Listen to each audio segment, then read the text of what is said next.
The first time Kale saw her, he didn't think she was real. No one that large should have been able to move that gracefully. She was draped in silver silks that shimmered as she breathed, her many folds rippling like slow ocean waves under starlight. The others in the cantina avoided her eyes, but Kale didn't. He saw past the scale of her body and into the fortune wrapped around it. She was Voraleth, heiress of the Droon Consortium, one of the wealthiest trade families in the Outer Rims.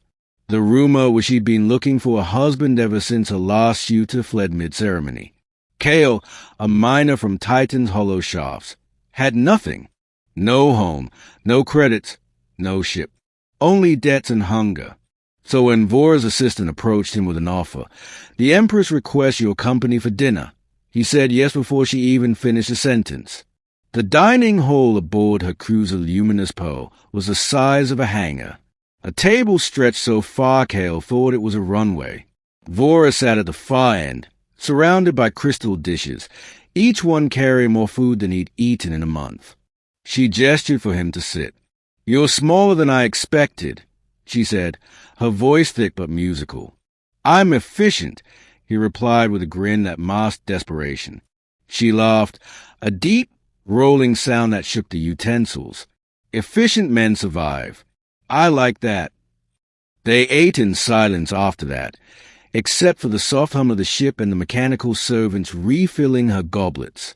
Kale couldn't tell if she was testing him or enjoying his company.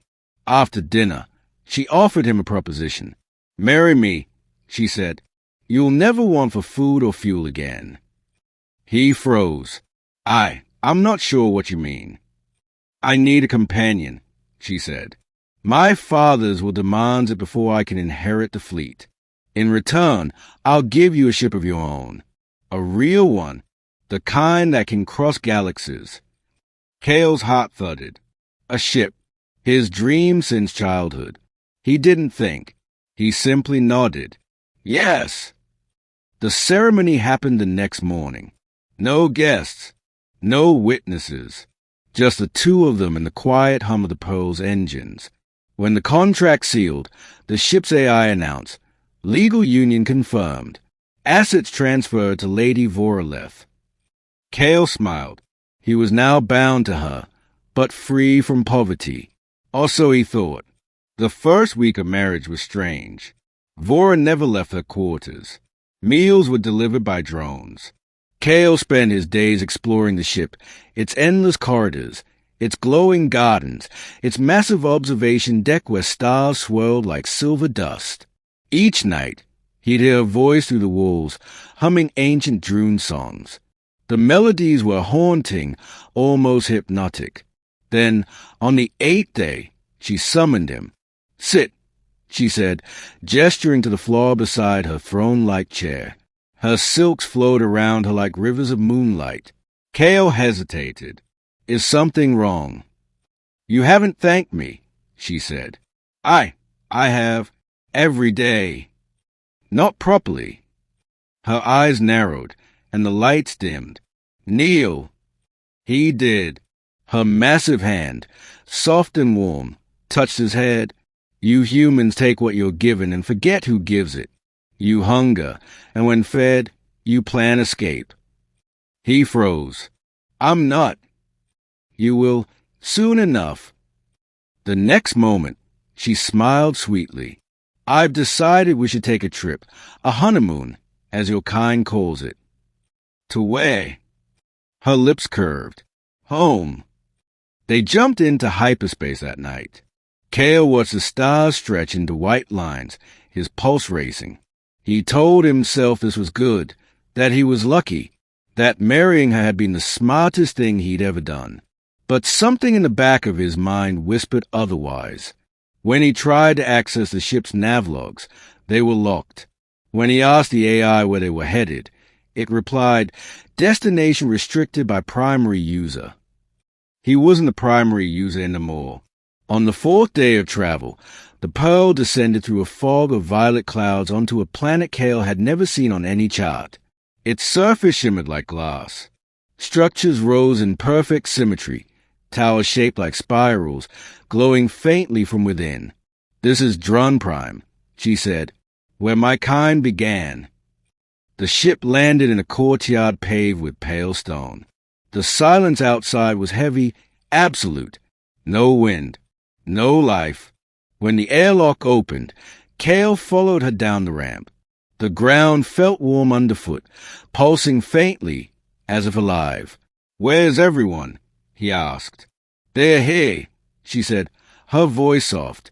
"Beneath us." She led him through vast marble halls lined with golden carvings of massive figures, her ancestors, he assumed. At the end of the hall stood a sealed door shaped like a heart. She placed her hand on the symbol, and it pulsed with light. The door opened to reveal an immense chamber filled with transparent pods. Inside each one was an Aurelian, enormous, motionless, and faintly glowing. Kale stepped back. "They're dead." "No," she said. "They are resting, waiting for the time to rise again." He turned to her slowly. "You brought me here to see this." She smiled sadly. "I brought you here to join them." Before he could react, the floor beneath him shimmered and solidified into glass restraints around his ankles. "Vora," he shouted, "what are you doing?" Her voice trembled now, filled with something close to pain. "You humans consume and move on. We preserve.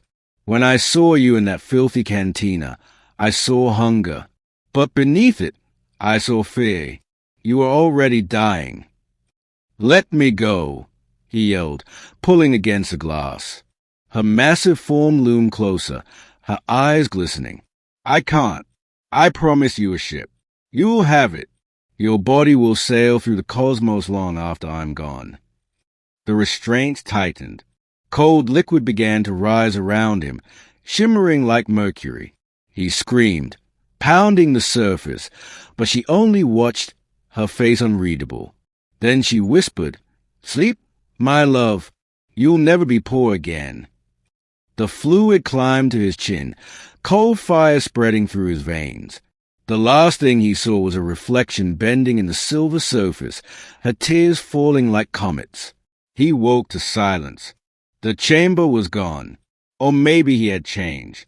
His body felt weightless. The world glowed in slow, shifting hues.